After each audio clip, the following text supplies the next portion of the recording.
Histoire d'éveil spirituel et d'élévation de conscience, Curiologie, c'est le podcast des connectés qui cherchent des réponses au-delà du réel.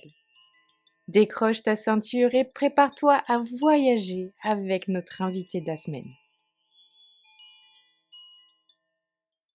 Bonjour à tous et bienvenue dans ce nouvel épisode de Curiologie. Aujourd'hui, je suis avec Balthazar Benadon de la Gazette de l'Abîme. Salut Balthazar. Salut à toi, merci beaucoup de m'accueillir. Oui. Balthazar, est-ce que tu peux te présenter ?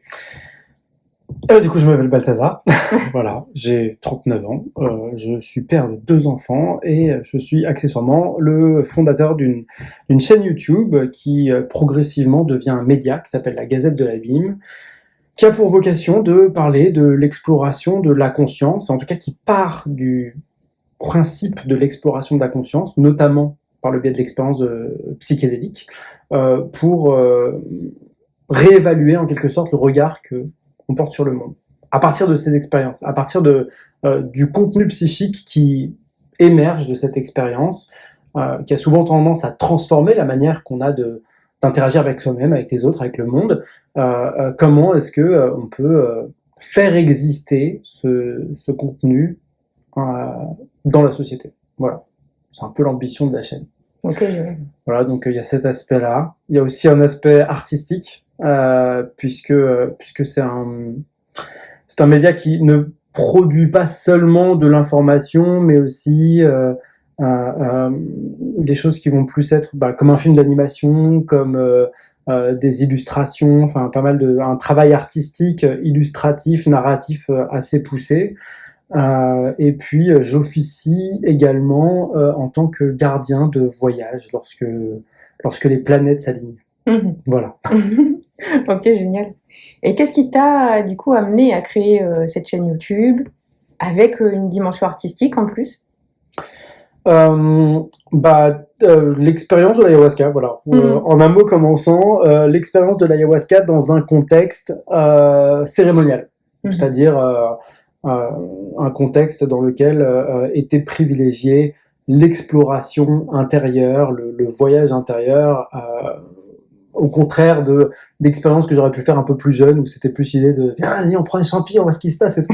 Il y avait vraiment cette démarche un peu ignorante à cet âge-là, et quand j'y suis revenu comme ça, presque une décennie plus tard, mais dans un contexte, je crois que c'est un contexte assez chamanique, on va dire, même si je place pas forcément ce mot systématiquement, mais c'est par ce biais-là que il y a une espèce d'ouverture, quoi, une espèce de changement de dimension, une espèce de changement de paradigme qui m'a paru tellement passionnante, qui m'a paru vraiment comme un continent à explorer en fait, quoi, comme quelque chose sur lequel j'avais l'impression qu'on ne parlait que trop peu en France, tu vois. C'était quand ? C'était en 2016 ou en 2017, quand ma compagne était enceinte de notre premier enfant, et que je me suis dit, ok, c'est maintenant que jamais. Ah oui. Donc j'y suis allé, je suis parti à Majorque. Ok. Et j'ai rencontré c'était un couple espagnol-colombien qui avait une pratique, moi je te dis assez axée sur les techniques chamaniques, en fait. Ça impliquait l'ayahuasca, le kambo, le bufo, le rapé et d'autres manières d'utiliser le tabac. Et ça a été une révélation continue, c'est-à-dire parce que j'y suis retourné à plusieurs reprises. Avec eux, avec les mêmes ? Avec eux, puis ensuite par des chemins différents que j'ai commencé à mettre en place moi-même dans une expérience personnelle, où au bout d'un moment j'ai décidé de me lancer seul dans ces voyages-là, à des occurrences choisies assez tôt, tu vois. Enfin, il y a vraiment des moments où je décidais de faire cette expérience et qui était vraiment très préparée en amont, etc., pour que ça ait du sens, tu vois. Il y avait vraiment cette idée de sens qui était ancrée dans la façon dont ces personnes avaient usage des plantes qui étaient susceptibles de transformer la conscience, et c'est à partir de cette manière de faire que j'ai composé ma propre manière de faire. D'accord. C'était Voilà. avec de l'ayahuasca aussi, ça ? Non, c'était avec d'autres substances, avec des champignons aussi. Avec des champignons, et puis Et puis l'idée aussi, c'était un peu de voir quel était le lien en fait, quels étaient les liens et quelles étaient les différences justement entre toutes ces substances, parce que il y avait certaines d'entre elles justement qui, comme l'ayahuasca, ont une espèce de vertu un peu sacrée, tu vois. On parle de médecine quand on parle d'ayahuasca, alors que les champignons, trouve des gens en France qui prennent ça en mélangeant de l'alcool avec de la bœuf synthétique ou que sais-je. Enfin, tu vois, donc justement, je me disais, ok, est-ce qu'il n'y a pas aussi cette même sacralité-là qu'on pourrait retrouver dans les champignons, qui en plus sont plus accessibles, sont plus ancrés dans la terre qu'on habite, au contraire de l'ayahuasca qui faut aller chercher à des milliers de kilomètres.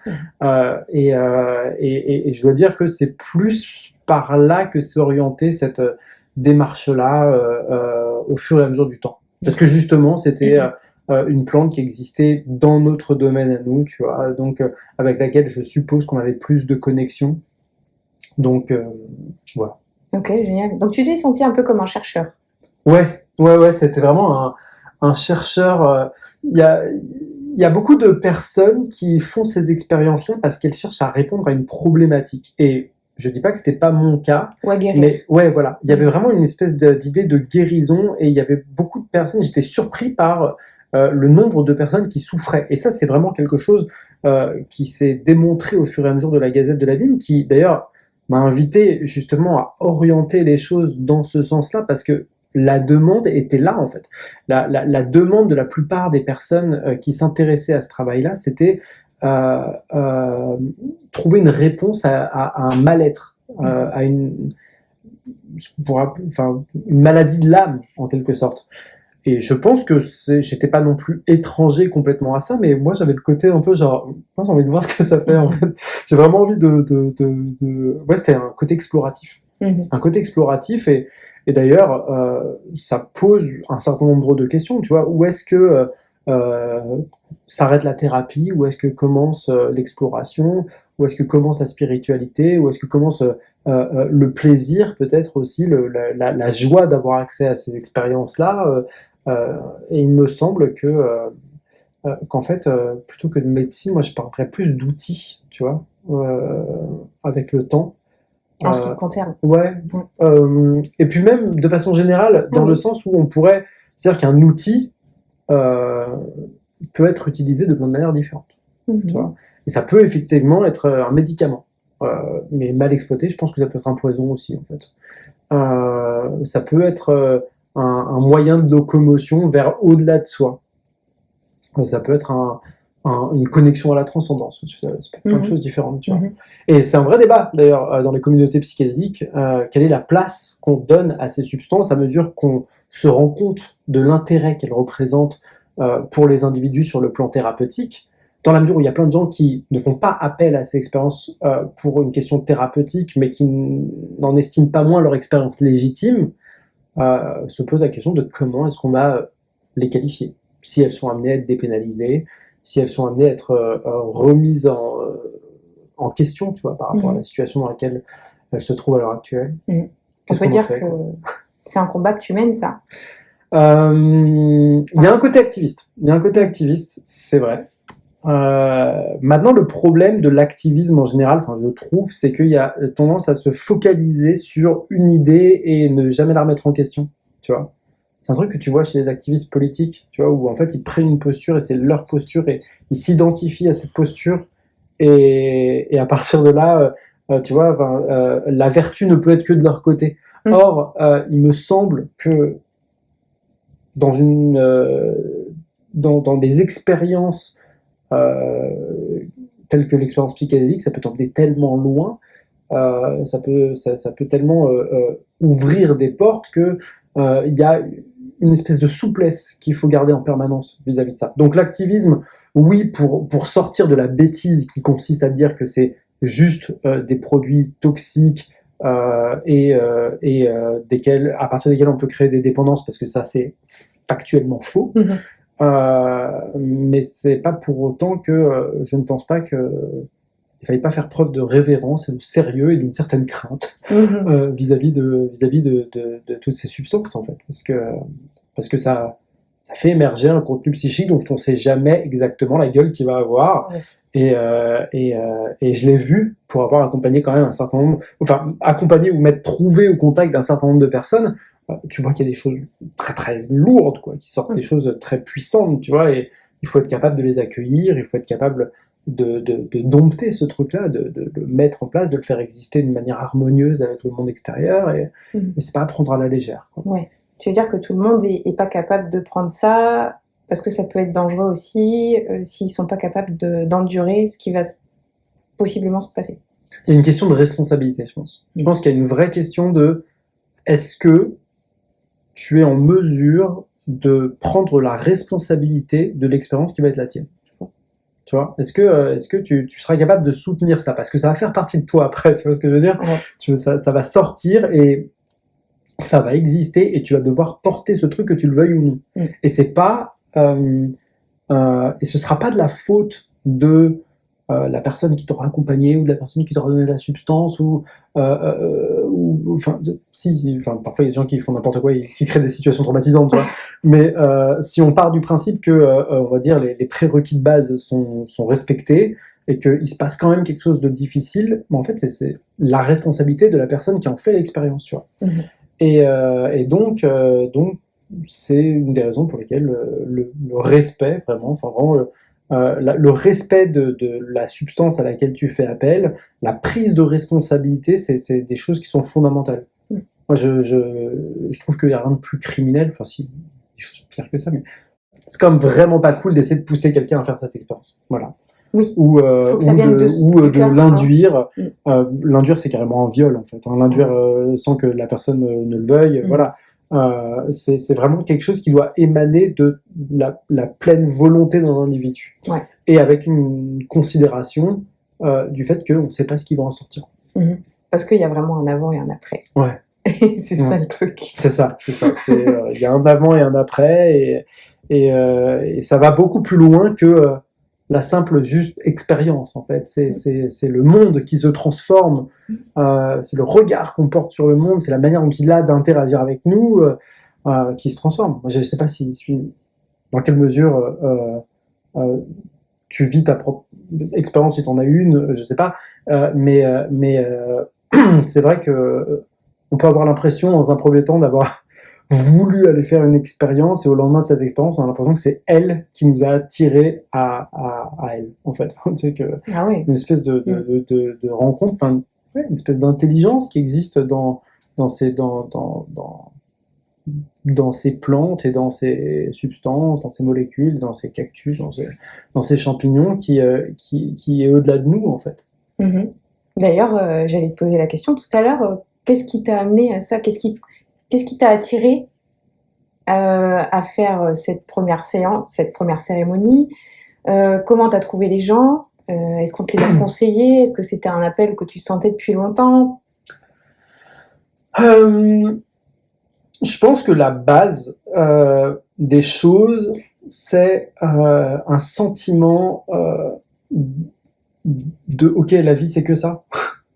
Tu vois? Parce que la vie c'est que ça, en fait. C'est que tu grandis dans un milieu, puis tu fais des études, puis tu te maries, puis tu trouves un taf, et puis tu taffes, et puis tu es au chômage, enfin, puis t'es à la retraite, et puis à la retraite, tu t'as plus de taf, donc tu meurs, tu tombes malade. Voilà, c'est vraiment, est-ce que ce cadre de vie-là, en fait, c'est la seule chose qui existe à la vie, en fait, dans la vie, et moi, depuis tout petit, j'avais toujours ce besoin d'aller voir sous le lit, quoi. Est-ce que vraiment, il y a pas un monstre? Est-ce qu'il y a pas une trappe dans ma cheminée qui mènerait à un autre monde? Enfin, c'est vraiment des idées qui me portaient, en fait, hein, ce besoin de voir au-delà de ce qui existait, en fait. Moi, je viens d'un milieu, je pense, assez cartésien, assez matérialiste. Et je dis pas ça de façon péjorative, hein, c'est juste ce qu'il était.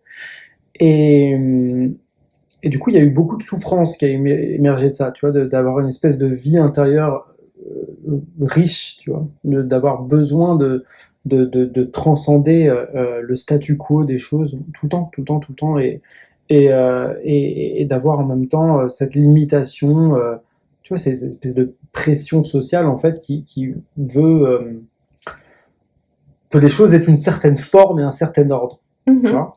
Et arrivé à un moment donné où j'ai entendu parler de ce qu'était l'ayahuasca. J'avais déjà eu dans ma vingtaine, je te dis qu'il y avait quelques expériences comme ça avec des champignons. J'avais quand même eu l'impression que il y avait quelque chose d'intelligent qui s'était passé. Tu vois. C'était pas. Moi, j'étais très bête dans ma manière d'avoir abordé le truc. Enfin, j'ai vraiment fait ça n'importe comment, etc. Mais il y avait une sagesse, tu vois. J'étais là genre, c'est pas si. Enfin, j'ai l'impression que la manière qu'on a de nous présenter les choses est erronée quand même à leur sujet. Et en entendant parler de l'ayahuasca, etc., j'ai commencé à tourner autour du sujet. J'étais très éloigné de ça à ce moment-là. J'avais arrêté toutes les activités artistiques précédentes. J'étais agent immobilier. Enfin, j'avais vraiment une vie normale.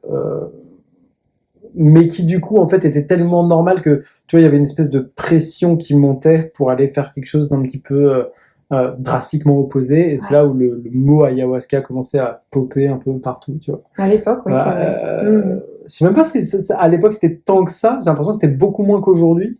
Mais c'était un truc voilà, dont on parlait en sous-marin. Ouais, voilà. Et il est arrivé, au bout d'un moment, je veux voir ça. Ok, je veux voir. Et du coup, ma compagne, qui est un peu, on va dire, qui est un peu ma prise de terre, tu vois, ouais, qui est un peu l'élément qui ancre les choses dans ma vie, en fait, me dit bon bah écoute, je vais trouver quelqu'un qui pourra t'emmener.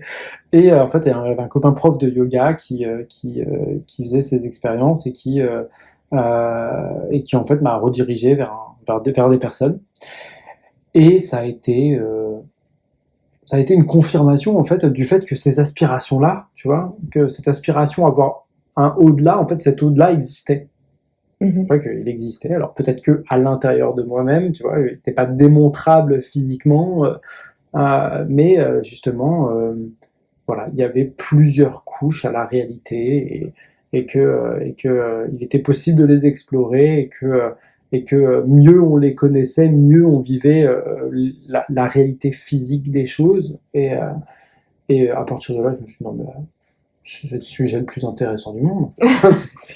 C'est le sujet le plus intéressant du monde. Il englobe tous les autres, en fait. Tous les autres découlent de la conscience. En fait, cette question-là pose, ce à quoi donne accès l'ayahuasca et d'autres plantes du même acabit, c'est que il y a à partir de la conscience que se fabrique le regard qu'on porte sur le monde. Donc même le curling, même le curling est défini par la manière qu'on a de voir le monde, tu vois. Enfin donc c'était vraiment une expérience fondamentalement transformatrice, quoi. D'accord. Ça a changé quoi du coup au niveau de ta spiritualité? Ça l'a ouverte juste à ce moment-là? Ça l'a fait exister. Ouais. Ça l'a fait exister, tu vois. C'est-à-dire qu'en fait. C'était tellement, il y avait une telle, moi je venais d'un environnement avec une telle résistance vis-à-vis de la question de la spiritualité que le simple fait de voir qu'elle existe, comme je le disais, c'est un continent entier qui s'ouvre sous tes yeux. En fait, c'est tout un espace à explorer et qui en plus est en dedans. Tu vois, c'est pas ça redonne le goût de l'expérience directe des choses. J'ai l'impression que, et c'est peut-être une caricature que je fais à propos des personnes que je peux côtoyer au quotidien, etc. Mais j'ai l'impression qu'en fait, les gens se tournent de plus en plus. Enfin, il y a cette tendance comme ça à se tourner vers des expériences qui ont été pensées et fabriquées par d'autres. Tu vois, quand tu vas au Club Med. Oui. Non, mais quand supposons que tu as des moyens et que tu partes en vacances au Club Med, en fait, tu vas aller vivre une expérience qui a été conçue par d'autres individus, tu vois. Quand tu joues aux jeux vidéo, tu vis une expérience qui a été pensée par d'autres individus. Et j'ai l'impression qu'en fait, ces expériences-là se mettent un peu en porte-à-faux avec le rapport direct qu'on peut expérimenter avec le monde. Et j'ai l'impression que c'est l'un des cœurs de l'expérience psychédélique, que justement te faire découvrir dans ta chair des choses, tu vois. Et justement t'inviter à te reconnecter à l'expérience directe du monde. Tu vois. À la vraie. Ouais. Ouais. C'est pour ça qu'après, les gens qui font ça, ils marchent pieds nus dans la forêt. Ça ouvre justement à essayer de retourner au corps, de retourner à la sensualité qu'on peut entretenir avec le monde en général. Mhm. Et qui a l'air de se perdre au fur et à mesure au fur et à mesure de la vie occidentale, tu vois, avec les réseaux sociaux, avec toutes ces expériences pensées par d'autres qui se mettent un peu comme une espèce de cadre un peu duquel il est progressivement de plus en plus difficile de sortir. Ouais. C'est comme si on essayait de nous déconnecter de plus en plus de nous-mêmes. Ouais. Mais il y a quand même cette question justement des antéogènes et des psychédéliques qui est en train de revenir vraiment au cœur, hein, là, j'ai l'impression. Et du coup, qui est en train de nous sauver peut-être de tout ça. Bah peut-être que quelques-uns d'entre nous, moi je sais pas, parce que finalement j'ai l'impression que quand je regarde, on est, je crois que ça doit concerner 10 000 personnes. Enfin, je pense que si je compte en France on va dire tous les réseaux, tu vois, la Société psychédélique française, la communauté psychédélique francophone, je suis administrateur de cette page Facebook là, tu vois.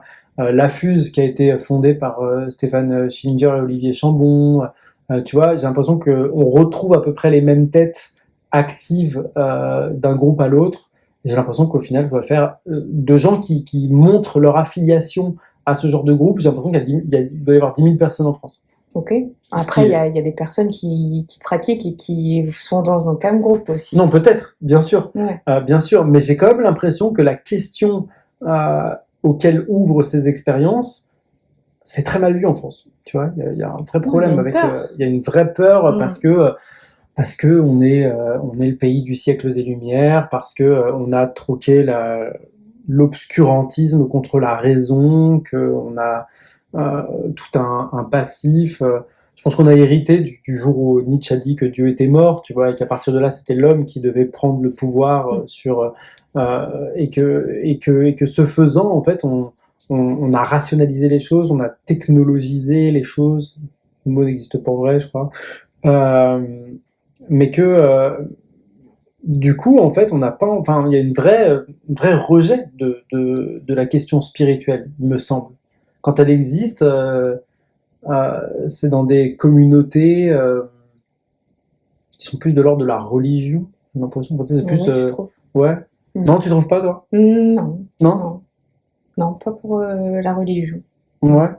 C'est vrai que la première fois que j'ai fait une cérémonie d'ayahuasca, c'était avec le Santo Daime, c'est vrai.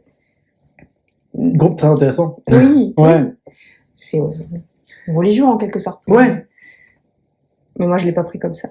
Mais c'est confidentiel, tu vois ce que je veux dire? C'est Santo Daime en France, c'est confidentiel. C'était pas en France. Ah, c'était pas en France? Non. Je parle, en fait, vraiment, le point de vue que je porte ici, il est vraiment spécifiquement français, tu vois. J'ai l'impression que, t'es en France, t'as pris 3 cours de Reiki, tu te fais signaler à la Mivilude, en fait. Enfin, c'est vraiment l'impression qu'il y a cette peur de la dérive sectaire, il y a la peur de la gourouisation, il y a la peur de l'aliénation, en fait, tu vois, qui fait que, bah, du coup, c'est très, très fermé à ce niveau-là. Et je pense que c'est d'ailleurs un des sujets sur lesquels il y a beaucoup à travailler sur la question des psychédéliques, tu vois. Ça nous ramène un peu à la question de est-ce que ce sont des médicaments ou est-ce que ce sont plus que des médicaments, tu vois. Est-ce que c'est une manière de se reconnecter à plus grand que soi et à ce moment-là d'entrer justement dans une question spirituelle duquel l'aspect thérapeutique n'est qu'un aspect, tu vois, d'un plus grand ensemble. Ouais, je vois. Mais il y a Olivier Chambon, justement. Tu le connais bien, non? Oui, on se parle régulièrement par mail, on s'est jamais vu en vrai. Mais, ah oui. j'aime beaucoup Olivier Chambon. Ouais, qui travaille là-dessus et qui, je pense aussi, tu vois, la vision des gens qui voient une personne, un psychiatre, une psychologue, non? Psychiatre. Ouais. Donc, docteur, en train de travailler sur des psychédéliques, et qui en parle ouvertement, et qui dit que ça guérit les gens, et que ça les aide, et compagnie. Peut-être qu'il y a aussi cette dimension thérapeutique qui peut être super chouette comme moyen d'entrée, et de vulgarisation, et d'enlever les peurs, et de tout ce... Voilà, ça Bien peut sûr.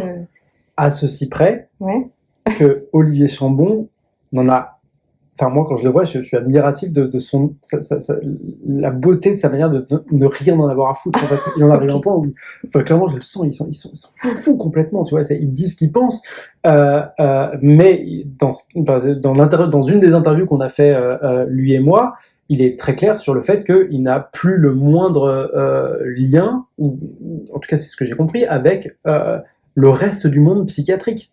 C'est-à-dire c'est un îlot quoi. C'est un îlot et il part d'un principe qui se généralise. C'est vrai. Hein. Moi j'étais à Bâle il y a quelques mois et j'étais frappé de m'apercevoir que il y a une quarantaine, en gros à Bâle, donc en Suisse, t'as une quarantaine de psychiatres et de psychologues qui sont habilités à donner en cabinet des psychédéliques. Ah, génial. C'est-à-dire kétamine, qui n'est pas vraiment un psychédélique, qui est un dissociatif plutôt, LSD, truffe aussi, je crois. C'est que pour les Suisses, c'est-à-dire on peut pas aller en tant que Français là-bas faire cet accompagnement-là. Mais en tout cas, on a pu écouter la perspective de quelques-uns de ces psychiatres et de ces psychologues qui sont prêts en fait à remettre en question l'institution qui les a fabriqués. C'est-à-dire que t'es psychiatre, t'as été formé, t'as eu un PhD, un doctorat, etc. Et en fait, au lendemain de ces expériences, déjà parce que ces personnes-là souvent ont fait leur propre expérience, et en regardant la manière dont elles avaient de fonctionner avec les gens, ils en sont arrivés à me dire des trucs qui sont inaudibles pour les institutions qui les ont fabriqués, à savoir par exemple que la traumatologie en fait ne sert à rien en l'état actuel des choses si elle ne met pas dans son centre la question de la spiritualité. Ah. Voilà. Intéressant. Ouais, c'est intéressant. Mais ça, enfin, va le dire dans le monde psychiatrique médical français actuel.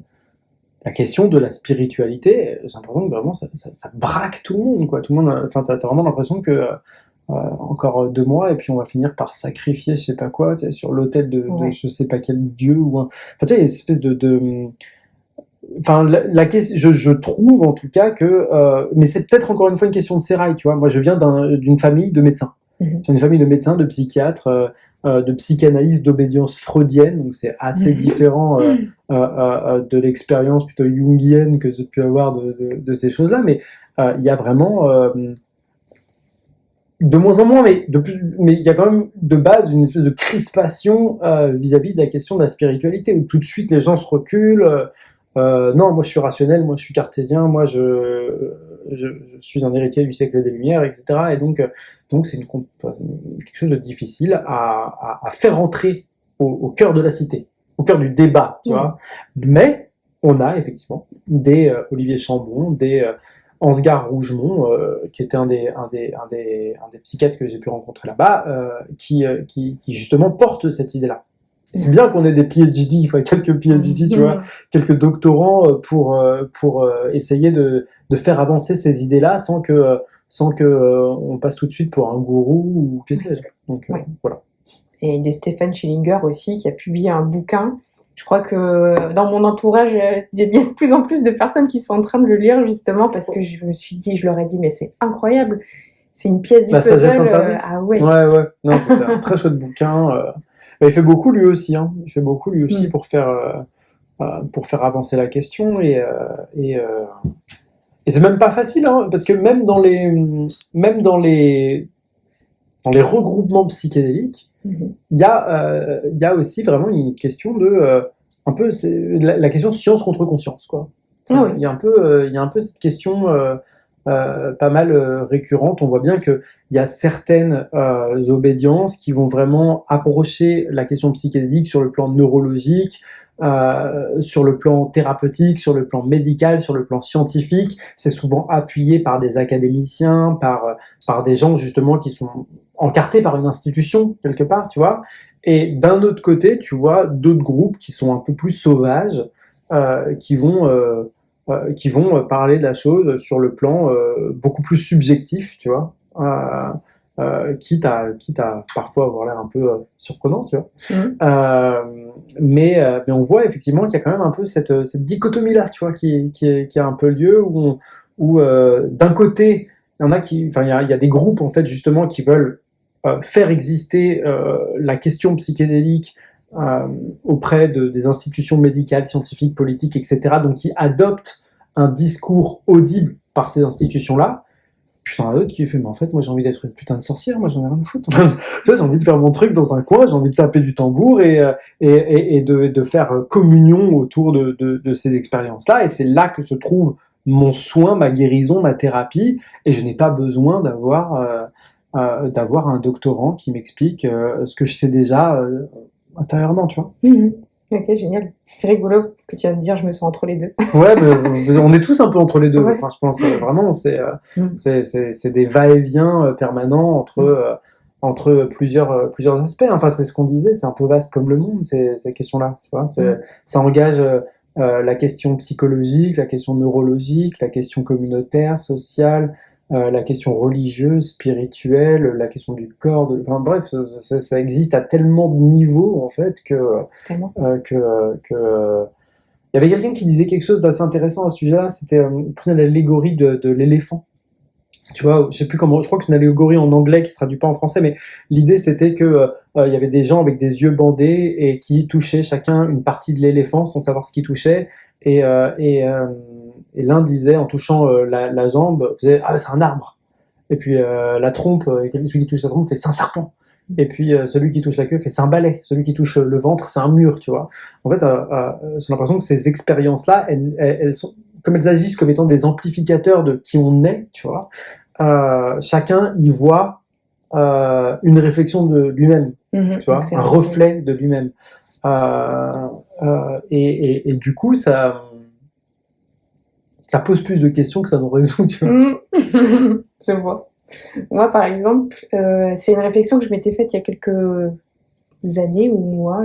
Je m'étais dit que si c'était légalisé et que plus de personnes commençaient à en prendre, ils auraient cette vision du monde, de la nature à protéger en fait, tu vois. Moi, c'est ce que j'ai ressenti aussi. Ça fait très longtemps que j'ai cette conscience de la nature et de l'environnement et que tout part en couille et qu'il faut faire quelque chose, mais je ne sais pas quoi. Et il y a un moment donné, je me suis dit, mais ça, c'est la clé. C'est la clé, puisque si les gens commencent à en prendre, ils vont se dire qu'il faut protéger la nature, qu'il faut s'ouvrir aux autres, qu'il faut ouvrir le cœur, qu'il faut... voilà. Je dis il faut des injonctions, mais ça vient naturellement et c'est rigolo parce que ça a été la conclusion du documentaire de Netflix sur toutes les drogues. Ouais. Et là j'ai halluciné, je me suis dit mais en fait j'étais pas dans le faux. C'était celui de Michael Pollan. Je sais pas, tu sais, il y avait un documentaire sur la MDMA, sur chaque antéogène. Non, c'est pas forcément tous des antéogènes, si, ma foi. Ou non, on s'en fout. C'est sur la psylo, le LSD, il y avait tout qui y passait. Ouais. Tous les trucs qui étaient bien. On parlait pas d'héros, ni de... Oui, j'ai vu. Ni de coke. Il n'y a pas de crack. Non, pas du tout. Juste des drogues qui voilà, des drogues. Je dis des drogues, mais bon, voilà, c'est pas forcément... Voilà, des plantes sacrées. Plantes enseignants. Oh là là. Des antéogènes. Et qui sont pas forcément naturelles comme la MDMA, mais qui ouvrent la conscience, qui ouvrent le cœur, Et en fait, c'était la conclusion de ça. Si les personnes commencent à prendre ça, ça va peut-être aider à faire avancer le monde dans le bon sens. C'est possible. C'est possible. Et puis ça pose encore des questions parce que je connais un gars qui a fait une étude sur des groupes que lui qualifiait de néo-nazis qui prenaient des psychédéliques. Ah ouais. Et qui se trouvaient renforcés dans leurs convictions initiales au lendemain de cette expérience. Et qu'est-ce qu'on en pense ? Ouais. Qu'est-ce qu'on en pense ? Moi, la conclusion à laquelle j'arrive au moment où je te parle, c'est que tu vois, tu viens d'employer le terme de bon sens, aller dans le bon sens. J'ai l'impression que le bon sens, la vérité, nous échappe à tous. J'ai l'impression que on a une petite lorgnette par laquelle on regarde le monde, tu vois, par nos limitations physiques, cérébrales, culturelles, émotionnelles, tu vois, qui font que chacun, on voit le monde d'une certaine façon. Oui. Et qu'on a tous une idée de qu'est-ce que serait le mieux, mais que c'est une idée en fait qui n'est jamais qu'une idée et qui n'est pas le mieux neutre, tu vois, enfin, qui à mon avis est inaccessible, tu vois. Et la seule chose, tu vois, parce que je me suis vraiment posé cette question-là aussi. Moi, je l'ai fait dans la nature. Je me suis connecté à la nature. J'ai dormi dans la forêt, presque à poil, sans même matelas, comme ça, dans les feuilles et tout. Enfin, je viens du 7e arrondissement, quand même. Merde, vraiment, je devais dire, il y a un putain de progrès, quoi. Et en fait, en faisant cette observation comme toi, puis ensuite, en rencontrant des personnes qui se trouvaient justifiées dans ce qu'elles étaient au lendemain de ces expériences, alors même elles étaient pas forcément d'accord les unes avec les autres, tu vois. T'avais des gens de gauche qui venaient encore plus de gauche, t'avais des gens de droite qui venaient encore plus de droite, t'avais des gens qui vivaient dans la nature qui vivent encore plus dans la nature, enfin bref. Et moi, j'en suis arrivé à la conclusion qu'en fait, c'est des substances qui révèlent ce qu'il y a de souverain en toi, en soi, en fait. Ça révèle l'élan supérieur, tu vois. Et que ce truc-là, c'est que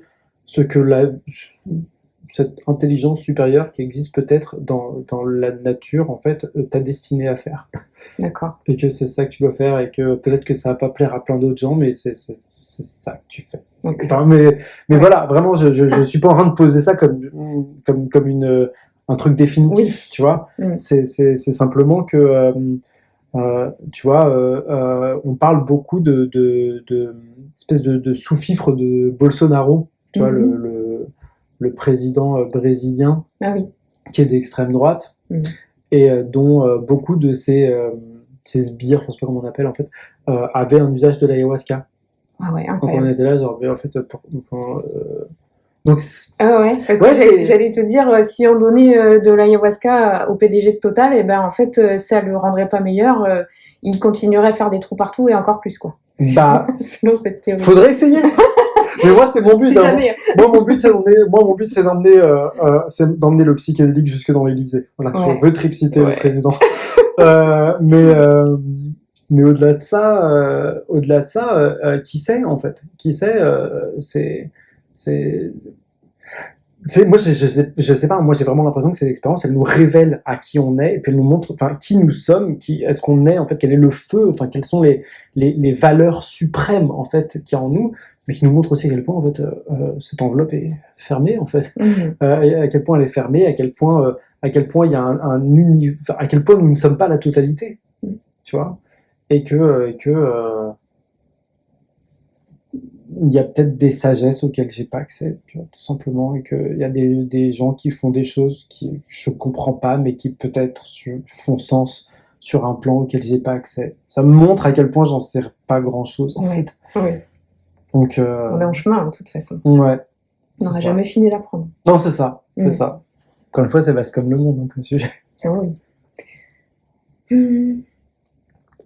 Est-ce que tu as vécu d'autres expériences sans plantes, puisque au final ça t'a peut-être ouvert une autre perspective sur la vie, ok.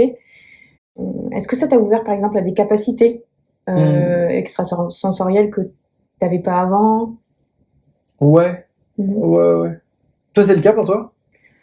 On va dire que je suis beaucoup plus sensible qu'avant. Ouais. Et du coup, la sensibilité, ça peut être la télépathie ça arrive, quoi, la télépathie. C'est fou, mais ça arrive. Ouais. C'est un truc, ça, c'est un truc assez incroyable, ça. Puis parfois, c'est très subtil, mais il y a des moments où t'es là, genre, non, mais c'est pas possible, en fait, enfin, ce qui s'est passé ici. Ouais, c'est toutes les synchronicités, enfin, toutes ces choses-là qui, ça nous, c'est très très beau ça à expérimenter, en fait, à voir que ça existe, que justement il y a une espèce de connexion. Ouais, ça a développé pas mal de choses. Moi, j'ai eu l'impression que ça a nettoyé un canal entre l'esprit et moi, tu vois.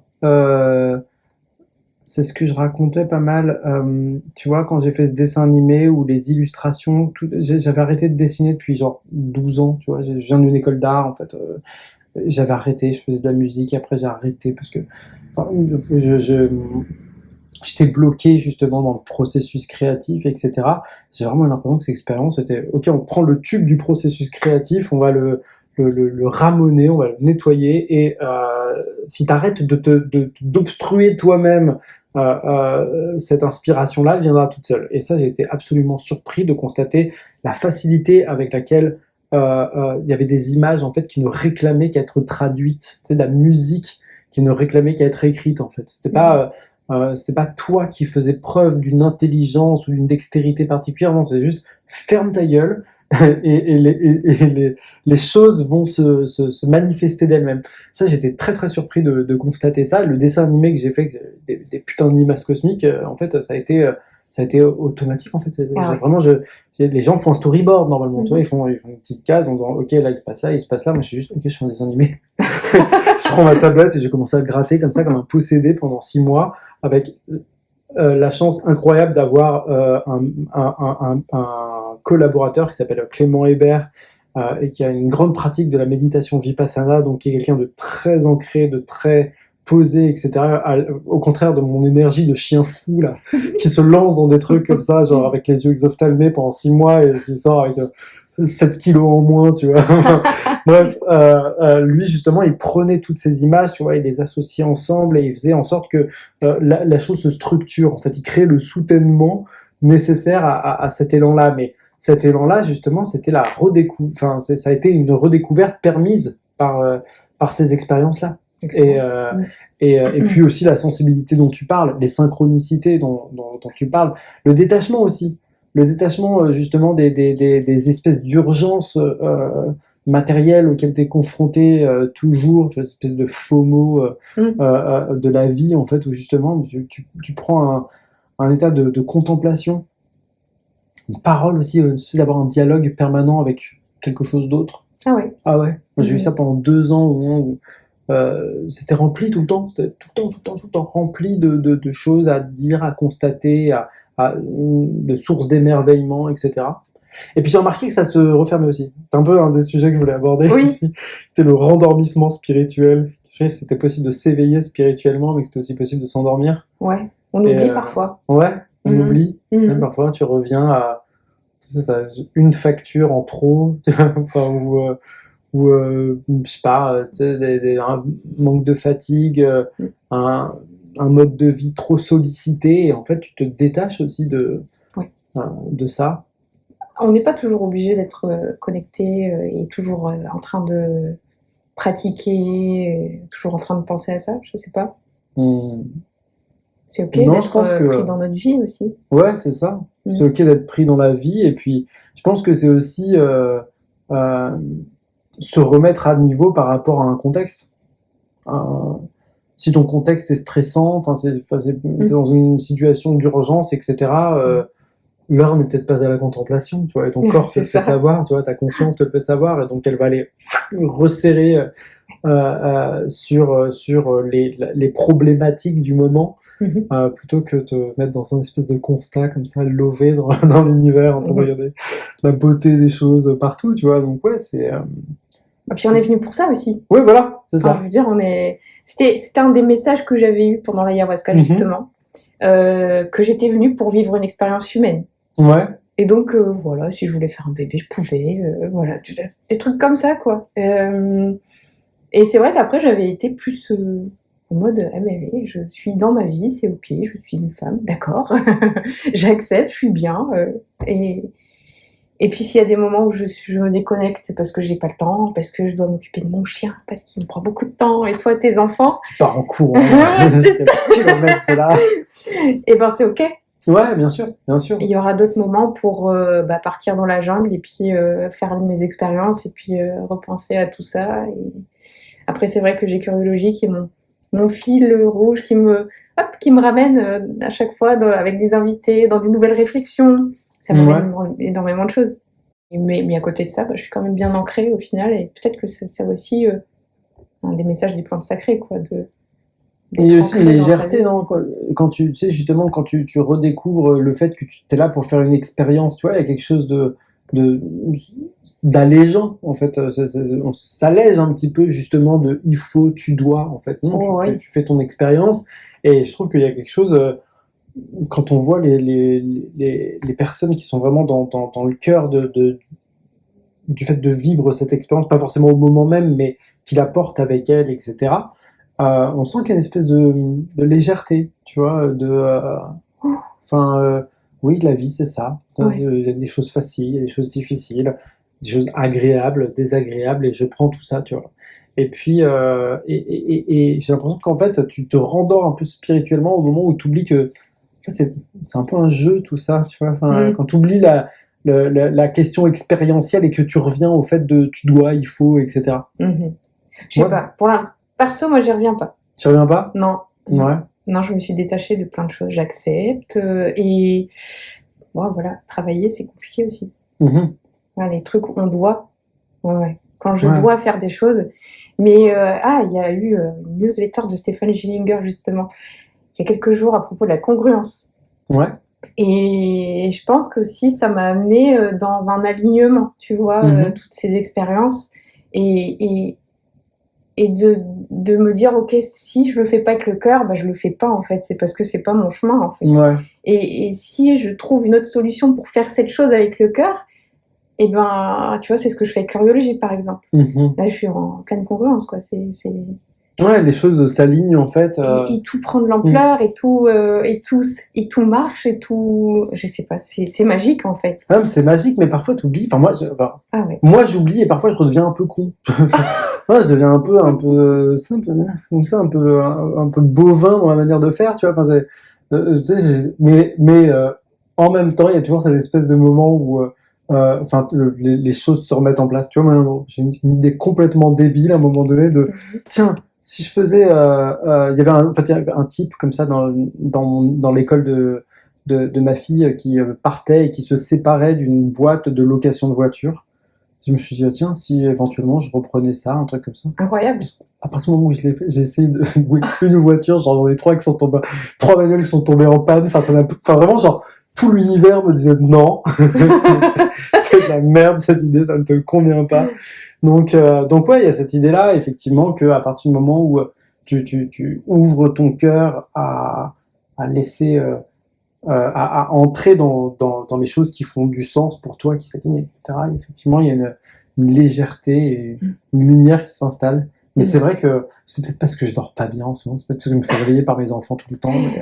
Mais c'est vrai que je te parle à un moment où c'est plus obscur, c'est moins léger que ça l'a été par le passé, quoi. Mais ça reviendra peut-être. Encore une fois, c'est vraiment une question de contexte aussi. C'est aussi une question de la vie parentale est plus t'oblige comme ça de rentrer dans la matière d'une façon un peu plus... C'est sûr que t'as des obligations, alors que moi je suis libre comme l'air. Ouais, pardon, je t'ai vu courir après un chien. Oui, bon. Ça, c'est ma vie tous les jours.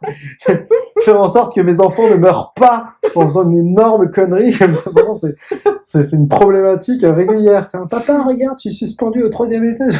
Vraiment, c'est quelque chose qui justement te... Bon, bref, voilà. Ok. J'ai toujours une petite question à la fin du podcast, c'est que dirais-tu à une personne qui veut cheminer dans sa spiritualité, dans sa découverte de soi, voilà, tu lui dirais quoi, selon toi? Moi, je dirais faut que tu trouves le cœur. Faut que tu trouves le centre. Il y a cette donnée-là. Pour moi, c'est à partir du moment où tu trouves le centre, quel qu'il soit, la valeur suprême, pour moi, c'est qu'est-ce qui, comment dire, ayant expérimenté la mort de l'ego à plusieurs reprises, à chaque fois, j'ai pu voir ce qu'il y avait de superficiel en moi, tu vois. À chaque fois qu'il y avait cette expérience-là où je tuais l'idée que je me faisais de moi-même, à chaque fois je faisais voler en éclats tout un tas de choses qui étaient superficielles, jusqu'à rencontrer un espèce de ce que Jacques Maby appelle le palais intouchable et intouché, dans une vidéo que j'avais vue de lui, en fait, cette espèce d'espace central, neutre, détaché, en fait, à partir duquel tout émerge. Et à partir du moment où tu rencontres ça, il me semble que il y a tout un alignement qui se fait par la suite. Et quand j'accompagne, enfin, comme j'ai pas mal officié en tant que gardien de voyage, quand les choses se passaient mal, par exemple, pour les gens, il y avait toujours cette invitation à essayer de trouver le centre. C'est quoi ton intention? Tu vois, quelle est ton intention? Pourquoi est-ce que tu es ici?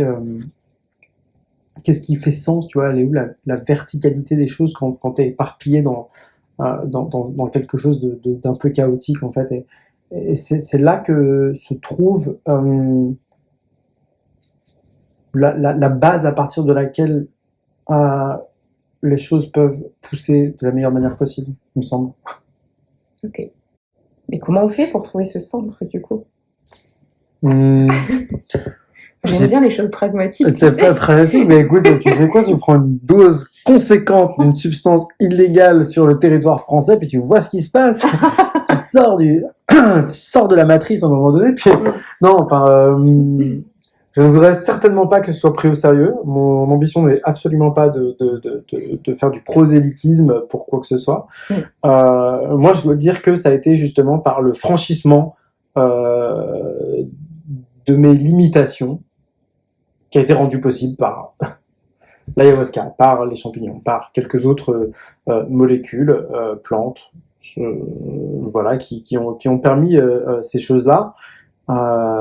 Et voilà, mais après je pense que le chemin est propre à chacun, en fait. Je pense que tu peux arriver à des choses assez concrètes, puisque c'est effectivement quelque chose qui compte.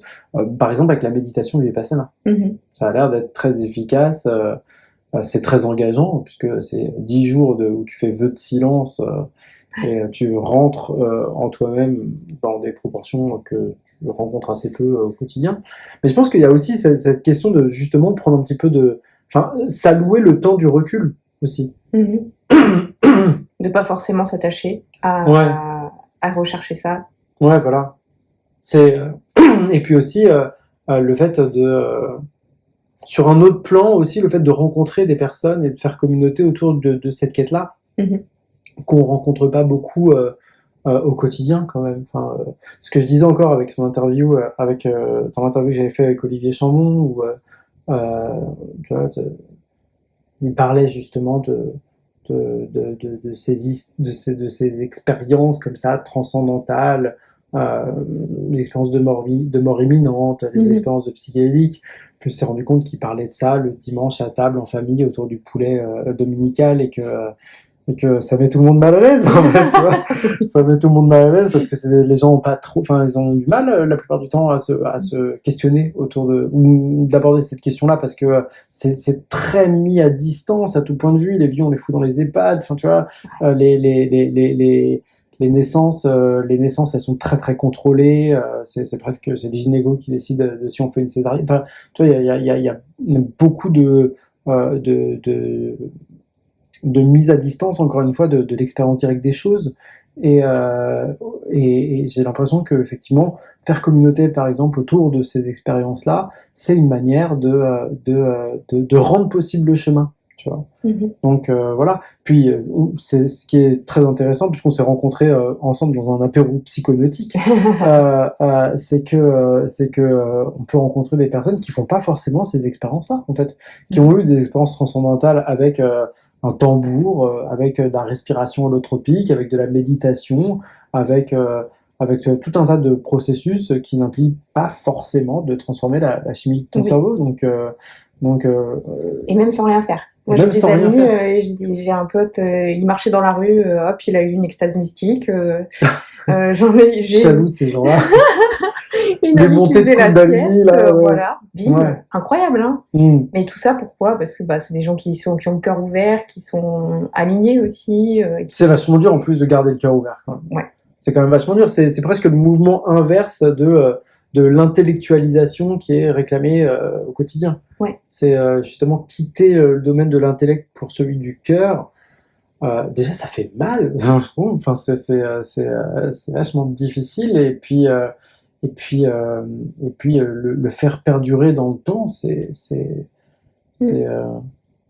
Tu vois, ils se sont aussi déconnectés par la suite. Ouais. Hein? Ça, je pense que ça arrive à tout le monde. Ouais, c'est voilà. normal, en fait. Une PlayStation 5 qui traîne ici. Voilà. C'est ça. Non, mais oui, enfin oui, c'est vrai. Puis, mais encore une fois, c'est pour ça que je trouve intéressant d'essayer d'amener ces sujets-là au cœur de la cité, tu vois. Essayer de dire, ok, en fait, c'est pas juste moi, c'est pas juste un gang d'hurluberlus.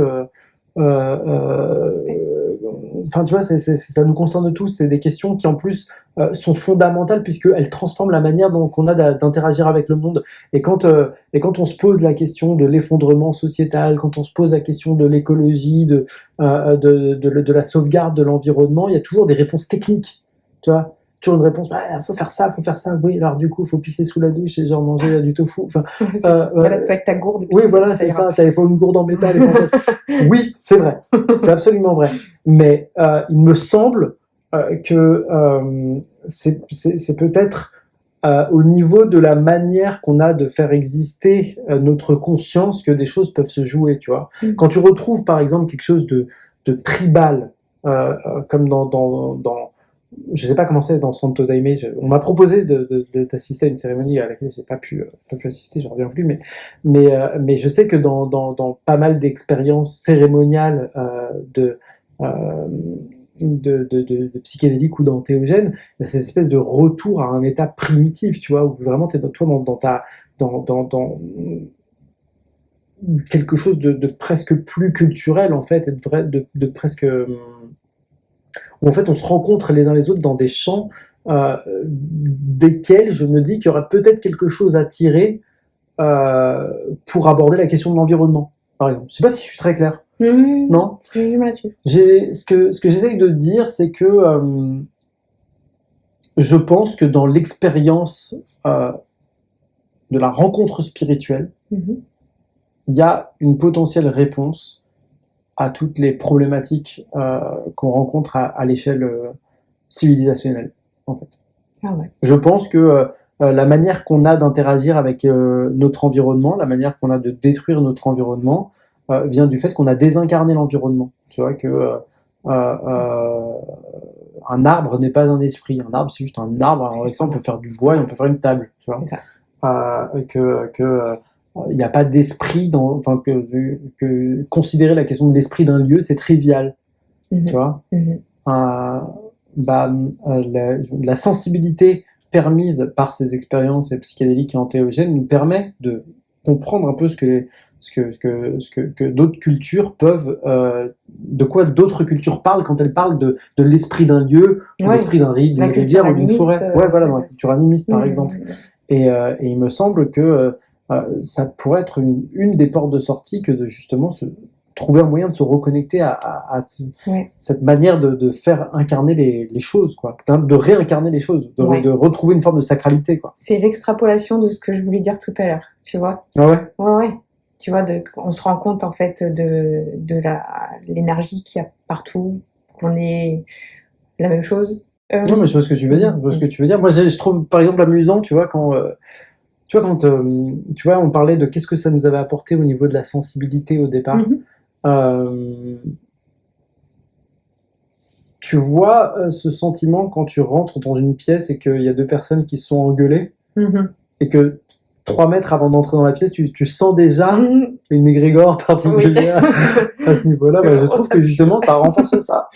Et tu vois, tu te dis, en fait, il y a un esprit qui existe à ce moment-là. Il y a un esprit dans cette pièce. Et cet esprit, c'est celui de la discorde, tu vois, qui a existé à ce moment-là. Et pour moi, c'est quelque chose de vraiment réel, tu vois. Et du coup, c'est toute une manière d'interagir avec le monde qui s'en trouve transformée. À partir du moment où tu as saisi que, oui, il y a un esprit partout, tu vois, et que le respect qu'on va allouer à l'existence, la croyance au moins que ça existe, en fait, ça va transformer le réel. Voilà. Peut-être que des gens vont écouter ce que je dis et penser que je suis complètement fou. Je pense quand même. Bon, moi, je pense pareil, alors ça va. Ouais, voilà. Après, c'est les gens qui écoutent ton podcast, a priori, donc ils sont de toute façon déjà dans cette idée-là. Mais voilà, s'il y a un trader, tu vois, de Wall Street qui tombe là-dessus. Qui s'est perdu par ici, voilà. bienvenue. Ne t'inquiète pas. Bienvenue. Eh ben, merci Balthazar. On te retrouve sur la Gazette de l'Abîme, du coup, sur YouTube, sur Instagram.